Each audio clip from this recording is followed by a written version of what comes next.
provide light.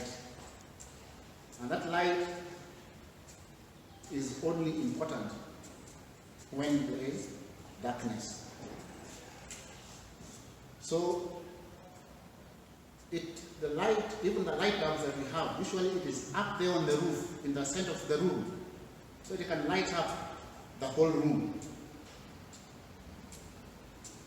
So the purpose of this parable, and the main gist of this parable that we just read, is the fact that lights are lit not to be hidden, but to bring light in darkness. Lights aren't lit to be hidden. That's why verse 16 says that no one lights a lamp and hides it in a jar or puts it under a bed.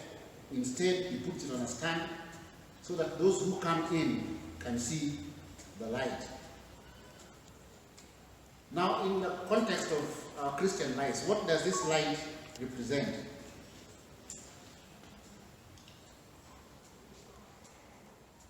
No one lights a lamp and puts it in a jar or hides it under a bed. The light in our context is the message of the kingdom of God. This message must not be hidden or whispered in low tones or whispered in secret. Rather, it must be proclaimed openly and clearly, so that those who come into contact with this message can see the light. This message, the Word of God, is supposed to provide illumination and power. So in this parable, Jesus is instructing his disciples not to stifle the message of the kingdom of God, but instead they should proclaim it openly. Do not stifle the message as a disciple of Christ.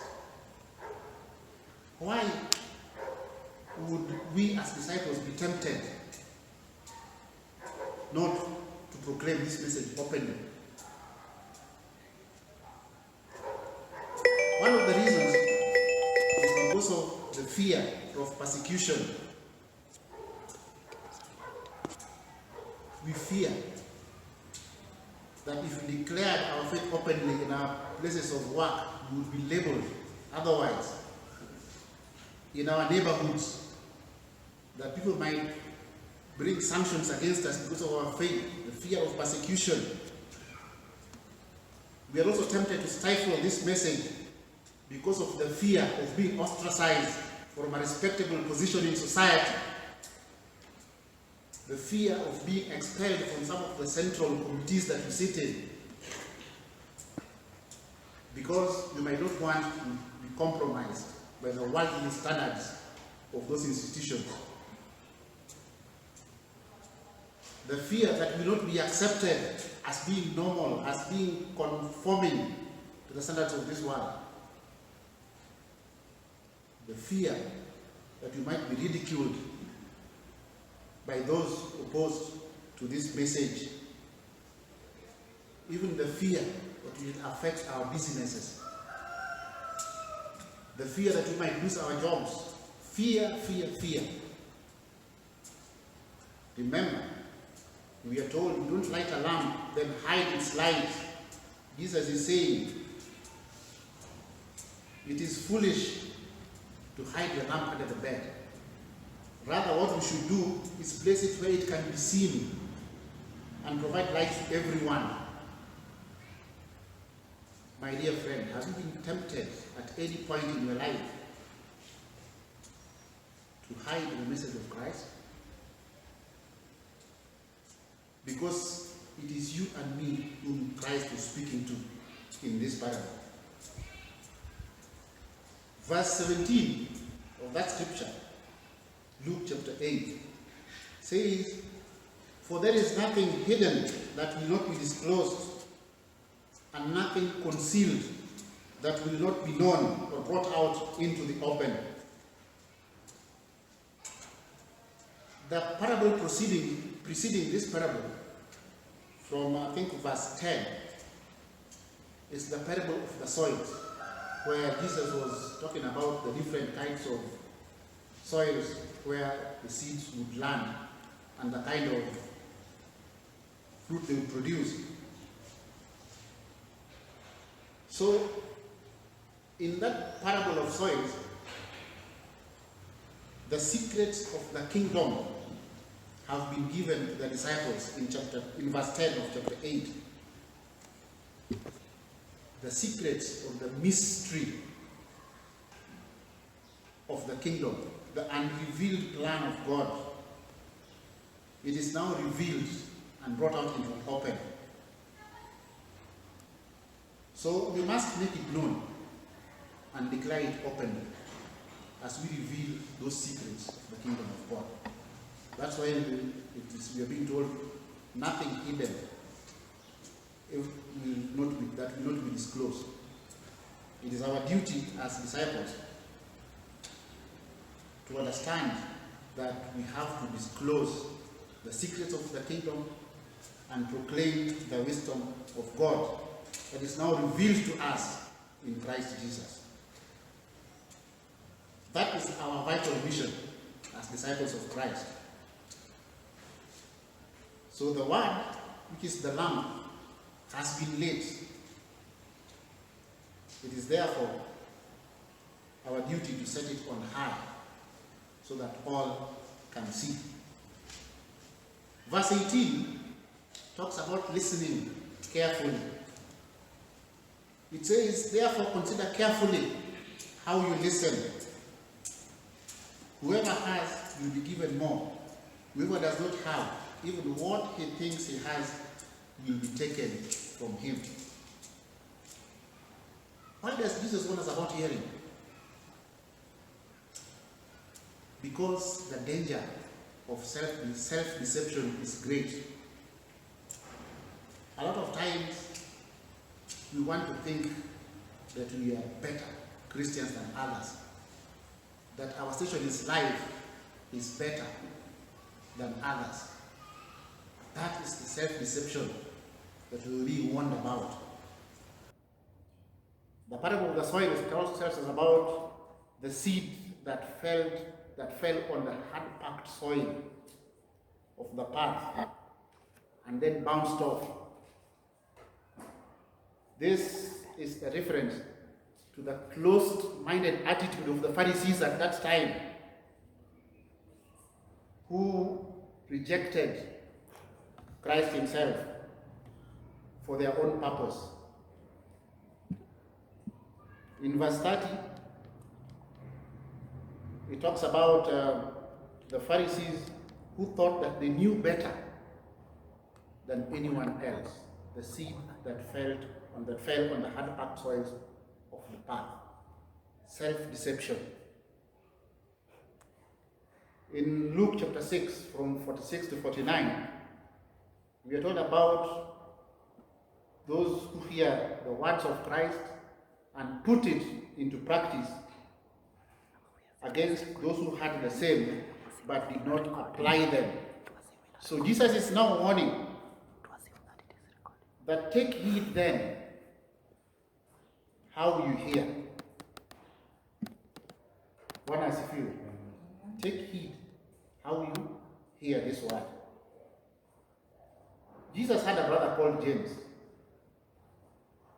And James, in his book of James chapter 1, verse 22 to 24, also gives a similar warning that do not merely listen to the word and so deceive yourselves.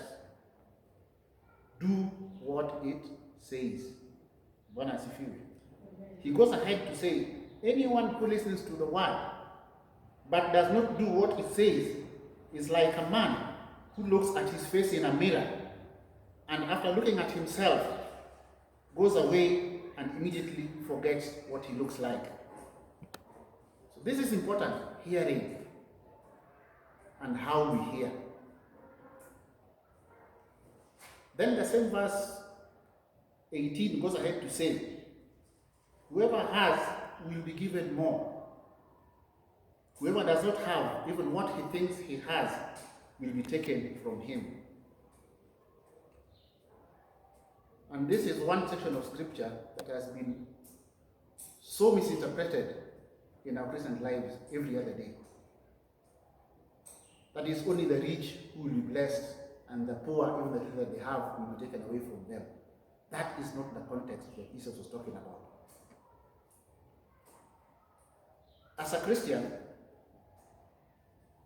if you proclaim that you are a believer in Christ, that you are saved, but suffer the same self-deception that the Pharisees suffered back then even that little Christ that you think you have in you, on the day of judgment, it will be taken away from you.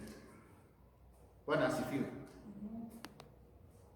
Even that little Christ that you think you have in you, with all the self-deception that we come across in this world, they will not be counted amongst those who will enter the book of life. What does it feel? That is the context of this scripture. In Matthew chapter 7, verse 21 to 23, he talks about those who go by the name of a Christian but haven't followed what Christ wants us to do. That on that day, the last day, Christ will tell them, I never knew you. One as if you. So that little Christian thing that we think we have in us, if we don't listen carefully, on that last day, it will be taken away from us. One as if you. Then from verse 19 to 21 of Luke chapter 8, it says, Jesus' mother and brothers came to see him, but they were unable to get near him because of the crowd that had formed there. And when somebody told him that your mother and brothers are out wanting to see you, Jesus replied that my mother and brothers are those who hear God's word and put it into practice. One as if you. Under normal circumstances, particularly in our African culture and traditions, that would be considered abomination for you to deny your own family, your own kith and kin. And particularly in the years of the disciples of Christ then, considering the Jewish tradition and customs, how they had been raised, family was the main background of social fabric. And so these words to them, I'm sure, must have sounded very harsh. Probably Jesus intended for them to be shocked. That's why he used that analogy of denying his blood family, so that they can never forget the lesson that he was teaching them at that point. My mother and brothers are those who hear God's word and put it into practice. Hearing God's word and putting it into practice, my brother and sister, that is the message that must be etched in our minds like a tattoo, never to leave until we die. We must to do according to God's word for us to be considered members of Christ's family on that day when the trumpet shall sound. Because regardless of your blood relations, if you are my blood brother or sister or mother or father and fail to put the words of God that you hear into practice, we will not be together on the last day. And that is the import of that passage. Therefore, in conclusion, I want to say that the message of the gospel of Christ, the word of God that we read and listen to and hear every single day, must never be silenced or hidden. Instead, it is our duty as the disciples of Christ to proclaim this message widely.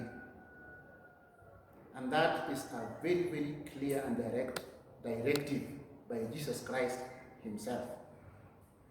The lamp that is lit must be placed on the lampstand to give light to all who enter. Bwana asifiwe. And therefore the time for secrecy, the time for pushing the gospel under the carpet is long gone. This is the time to declare the word. Let us take heed how we hear this, my friend. Let us take heed and put it into practice so that we may be true kinsmen of Christ at the last day. Let us pray. Lord Jesus, we want to thank you for your message. Thank you that you have brought us this message with such power and finality that we should hear and do, hear and put into practice, hear and proclaim. Let us never be ashamed of you, our Father.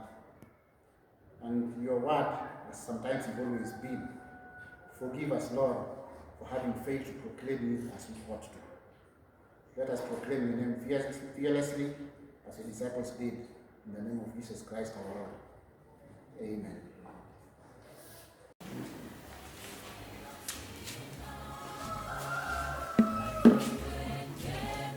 Thank you so much, our Christians, and also to our brother for that word. And to all our Christians, if you want, we encourage us to support the church's work, and there's the pay bill that's going to run on screen. Please use that pay bill to support our work. May God bless you, and may you remain strong.